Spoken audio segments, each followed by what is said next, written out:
یعنی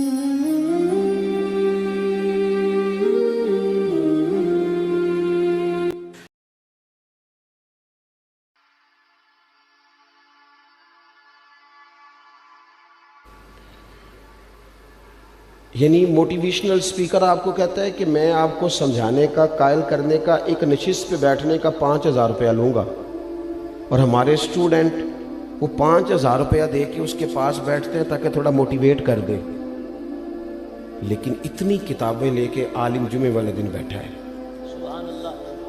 اتنی کتابیں لے کے، اور وہ کہہ رہا ہے تم سے کوئی مطالبہ نہیں، صرف ذرا جلدی آ جاؤ۔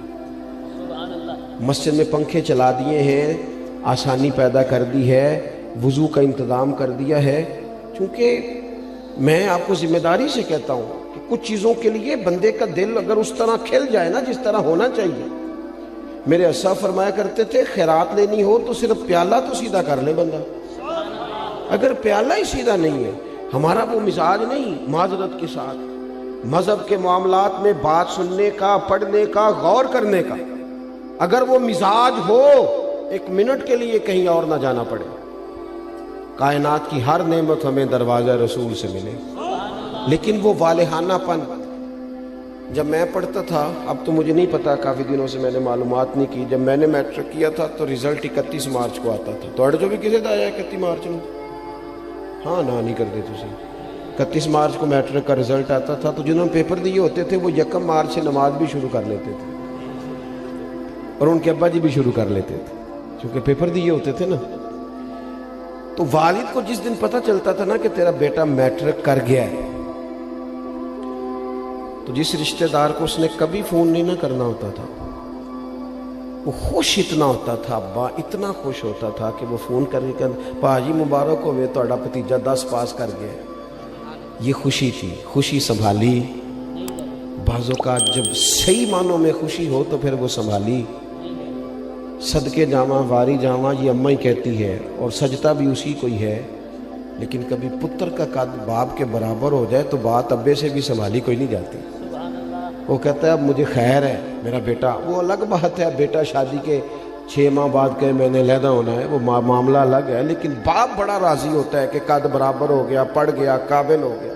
صحیح کہہ رہا ہوں، یہ والہانہ پن ہوتا ہے، والہانہ پن رشتوں میں ہوتا ہے، رشتوں کی حساسیت بتاتا ہے، نہ سمجھ آئے تو پھر حضرت انس بن مالک رضی اللہ تعالیٰ عنہ فرماتے ہیں مجھے وہ دن نہیں بھولتا جس دن اللہ کے رسول مکے سے ہجرت کر کے مدینہ طیبہ آئے تھے۔ کوئی حضور کی اونٹنی کے آگے، کوئی پیچھے، کوئی دائیں، کوئی بائیں، کوئی یا محمدہ یا رسول اللہ کا نعرہ لگاتا تھا۔ بنو نجار بڑا قبیلہ تھا، بڑا،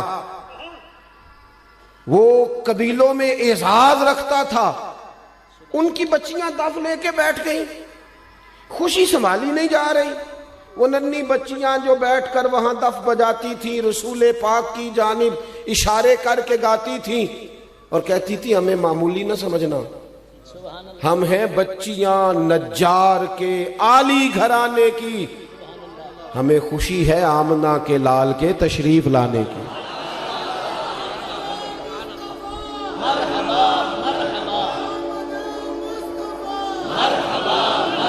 تھوڑا سا نا اس میں والہانہ پن پیدا کریں، بس والہانہ پن، کسی ایک چیز کو بھی میلاد میں رسم نہ بنائیں۔ ساڑی مسیح تے محفل نہ ہوئی تے بندے کی آکھن گے، یہ بات چھوڑ دیں، بندے نے آکھن لی محفل کرانی، یہ تو رب رسول کی رضا والا کام ہے، اور اس میں سے رسومات اور قیود بھی نکال دیں۔ اتنی مہنگی محفل کر دیا ہے، غریب آدمی ہاتھ ہی نہیں ڈال سکتا محفل کو، اتنی مہنگی، اتنے موٹے خرچے آنے والوں کے۔ جو یہاں آپ کے علاقے میں نعت پڑھتا ہے وہ بھی نبی پاک کی پڑھتا ہے۔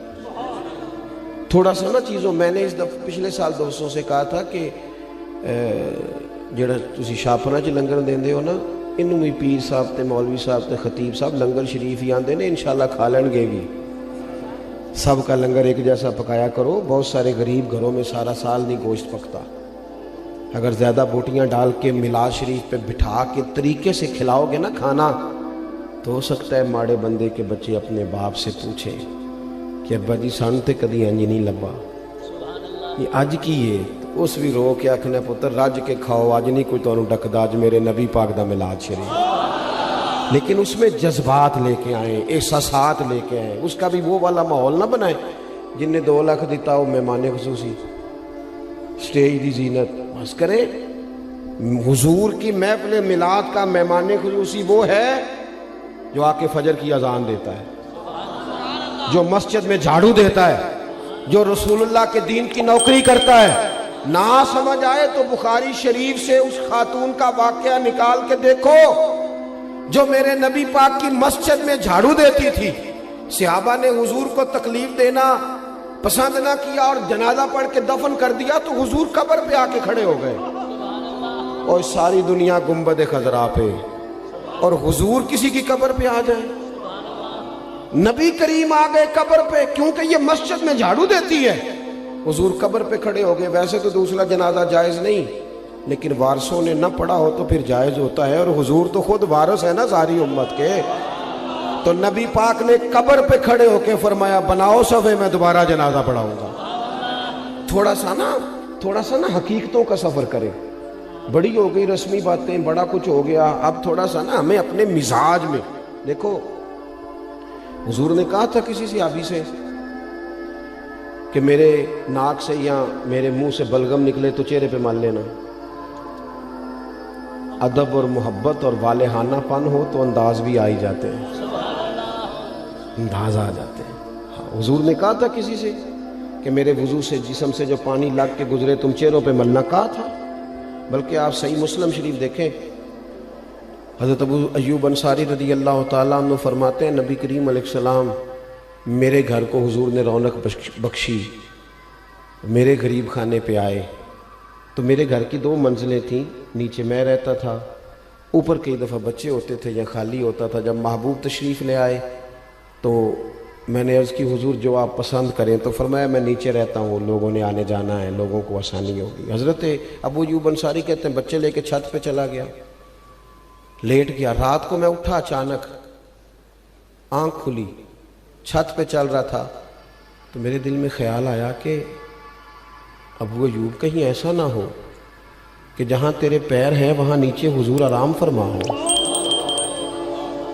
خیال آیا، یعنی اگر حضور اس کو بطور ادب ان کے سامنے بیان کرتے تو محبوب فرماتے ادب یہ ہے کہ میں اوپر رہتا ہوں تو نیچے رہے، لیکن نبی پاک صلی اللہ تعالی علیہ وآلہ وسلم نے ایک اور انداز، صحابہ نے ایک اور انداز ہمیں حضور کی غلامی کا سکھایا کہ یہ حضور نے کہا نہیں۔ حضرت ابو ایوب کہتے ہیں مجھے وہ خیال آیا تو میں ایک کونے میں ساری رات کھڑا رہا، اور وہاں میں نے ساری رات بیٹھ کے گزار دی۔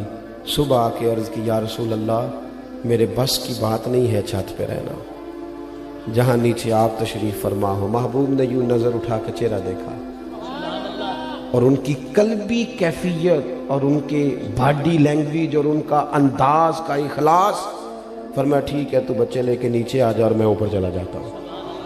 یہ صحابہ نے نا ہمیں حضور کے ساتھ والہانہ پن، ایک تو محبت کا والہانہ پن، ادب کا والہانہ پن، اور تیسری بات، اور اسی کے قریب جا کے میں نے بات سمیٹ دینی ہے، وہ نبی پاک کا حکم ماننے میں والہانہ پن رکھتے تھے۔ آج کل کسی دوست سے کہیں نا نماز پڑھو، وہ کہنا تسی دعا کرو میرے لیے، میں نماز پڑھا کراں، تو میں کہنا بینک تنخواہ آ جائے کدی نہیں کسی دعا کرائی کہ دعا کر دیو میرا تنخواہ لین جان نو دل نہیں کرتا پیا، کرائی کبھی یہ ہنسنے کی باتیں نہیں ہے، اللہ معاف کرے۔ مسجد میں کیوں ہنسنا ہے جی ہم نے؟ او بھائی کبھی دعا کرائی ہے کہ فلانے بندے سے پیسے لینے ہیں، وہ کہہ رہا ہے کہ پیسے لے جا کہ میرا جانے کو دل نہیں کر، کرائی ہے دعا کبھی؟ بولو نا، دل کرتا جانے کو، مسجد آنے کو کیوں نہیں کرتا؟ عجیب بات ہے نا کہ میری جی سویرے آنکھ نہیں کھلتی، میں دیکھتا ہوں نا جس کی صبح 4 بجے باہر کی فلائٹ ہو اس کی آنکھ کھلتی ہے کہ نہیں کھلتی؟ کس طرح کا مذاق ہم کرتے ہیں اپنے آپ کے ساتھ، اور ہر آدمی کا حکم مقدم ہے میرے تیرے لیے، اور جو نبی پاک نے حکم دیا ہے میں کسی غیر سے جا کے کہوں کہ چہرے پہ داڑھی رکھ؟ نبی پاک کی سنت ہے نا، تو حضور کے غلام سے کہنا ہے نا، اور حضور کا غلام کہہ رہا ہے میں ابھی نیک نہیں، میں کیسے رکھ لوں؟ یہ کس حدیث میں لکھا ہے کہ جو پورا نیک ہو وہ داڑھی رکھے گا؟ حلال حرام کے مسئلوں میں جو امت آج تک احتیاط نہ کرے، ہم پاک رسول کے ماننے والے ہیں۔ نبی پاک نے اپنے مقدس قدموں کی برکت سے اس امت کو پاکیزگی عطا فرمائی ہے۔ کیسے لقمہ حرام ہمارے منہ میں جا سکتا ہے؟ کس طرح بھلا؟ طبیعت کیسے گوارا کرتی ہے؟ مجھے بتاؤ نا، آپ سے سوال پوچھتا ہوں، آپ کی توجہ ہے میری بات پر؟ گوشت پکا ہوا ہو نا بڑا بہترین بکرے کا، اور مسالہ بھی مرضی کا ہو، بندہ 2-3 لقمے کھا لے اور مزہ بڑا آیا، تو پھر ایک بندے نے کہہ دیا کہ یہ نا صدقے کا ہے، آپ کے منہ میں اس کا ذائقہ بدل جاتا ہے۔ صحیح کہہ رہا ہوں؟ جس طرح آپ کے منہ میں، اور اگر کسی نے کہہ دیا یہ تو مردار ہے، ذبح ہی نہیں کیا گیا تھا، تو ہو سکتا ہے الٹی بھی آ جائے، کہہ کر دے کہ یار یہ ٹھیک نہیں۔ تو میرے بھائی، جس طرح اس پر کہہ آتی ہے نا ایک لقمے پر کہ یہ حرام ہے، اس طرح تیرے پاس جب 50 لاکھ حرام کا آئے، اس پر بھی کہہ آنی چاہیے، اس پر بھی تجھے الٹی آئے، تجھے گھن آئے۔